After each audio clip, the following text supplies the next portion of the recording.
Now we talked about these seemingly easy strategies, right, to soothe our primitive brain and give back the control to the prefrontal cortex, and then we go on with our work. Now we need to be careful. We need to be careful because let's say I was really stressed at work because I had all these 5-6 things to do. I had 3 computer screens open and I had some papers here and people were asking me questions and it just all got too much, and I recognized, oh my god, this is ADT or too many things in parallel. I decided to go for a walk. I went for a walk. I called up my mom, chatted with her, felt soothed, started thinking rationally and intelligently, came back to my office, sat in my chair and started work. And again, 3 windows in parallel, 1 phone call, and I'm also thinking about the presentation I have to give in the afternoon. Boy, again, yeah, brain, the panic signal just goes back and I'm back into the same boat, and I can't just keep going for walks and calling up my mom. I have to also do my work. So what do? I need to take things one at a time. So I need to recognize ADT, and when I come back, I need to take things one at a time. I need to prioritize them.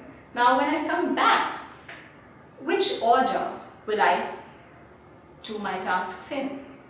Now this is a really interesting question because I want to I want you to think about managing ADT in 2 ways. The first way is first aid.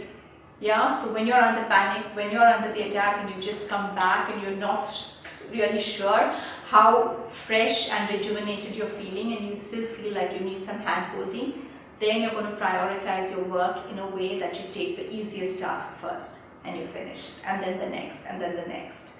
Why do you do that? Because you're building confidence. It's like if your child was panicking, would you give the child a very challenging thing? No, it's just like that. So treat your prefrontal lobes as a child and give it the easier tasks first to build the confidence, and then the more challenging tasks. And it might seem counterintuitive if you're under a lot of pressure. You want to do the most challenging and important one right away, but perhaps your brain is not ready for that. So you need to take a call on that. If your break has really rejuvenated you and you're feeling completely fine and your prefrontal cortex is completely humming and bursting with life and energy like it is when you get up after a good night's sleep, then you could come back and start with the challenging, most important task, but one at a time. Yeah, so attend to one task focusedly, minimize distractions, put the phone off the hook, close that email browser, close those browsers, close your email, sit on one task, give it the entire attention of your prefrontal cortex and get it done.